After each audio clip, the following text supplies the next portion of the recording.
പരിശുദ്ധ ത്രിത്വം വസിക്കുന്നത് നമ്മുടെയൊക്കെ ഉള്ളിൽ തന്നെയാണെന്നാണ് വചനം നമ്മളെ ഇന്ന് ഓർമ്മിപ്പിക്കുക. വിശുദ്ധ യോഹന്നാന്റെ സുവിശേഷം 14-ാം അധ്യായം 15 മുതൽ 24 വരെയുള്ള തിരുവചന ഭാഗം. അവിടുന്ന് നമ്മളെ ഓർമ്മിപ്പിക്കുന്നു, നിങ്ങളെന്നെ സ്നേഹിക്കുന്നുവെങ്കിൽ എൻ്റെ കൽപ്പനകൾ പാലിക്കും.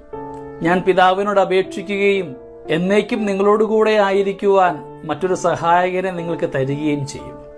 താൻ തുടങ്ങിവെച്ച എല്ലാ പ്രസ്ഥാനങ്ങളെയും മുമ്പോട്ട് കൊണ്ടുപോകുവാൻ, വിശ്വാസത്തെ സ്ഥിരീകരിച്ചു കൊണ്ടുപോകുവാൻ, സങ്കടമായിരിക്കുന്നവർക്ക്, ഭയത്തിലായിരിക്കുന്നവർക്കൊക്കെ ധൈര്യം പകരുവാനായിട്ട് എല്ലാം പൂർത്തിയാക്കുന്ന സഹായകനായ പരിശുദ്ധാത്മാവിനെ വാഗ്ദാനം ചെയ്തിട്ടാണ് ഈശോ മിശിഹ സ്വർഗത്തിലേക്ക് എടുക്കപ്പെടുക. നമ്മളെ ആരെയും അനാഥരായിട്ട് വിടുവാൻ ക്രിസ്തു ആഗ്രഹിക്കുന്നില്ല.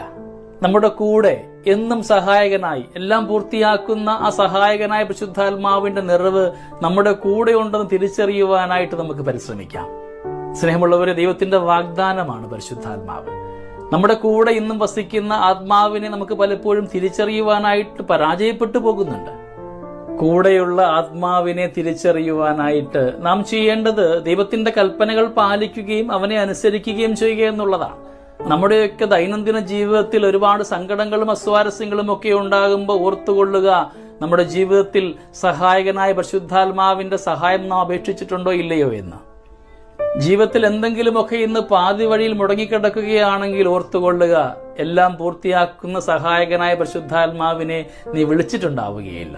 എല്ലായ്പ്പോഴും നമ്മുടെ കൂടെ, നമ്മളെ ആരെയും അനാഥരാക്കുവാൻ ആഗ്രഹിക്കാത്ത, സങ്കടപ്പെടുത്തുവാൻ ആഗ്രഹിക്കാത്ത, ഒറ്റയാകുവാൻ ആഗ്രഹിക്കാത്ത ദൈവികമായ കരവലയത്തിൽ നമ്മളെ ചേർക്കുവാൻ പരിശുദ്ധാത്മാവിന്റെ സഹായം ആവശ്യമാണ്, സാന്നിധ്യം ആവശ്യമാണ്.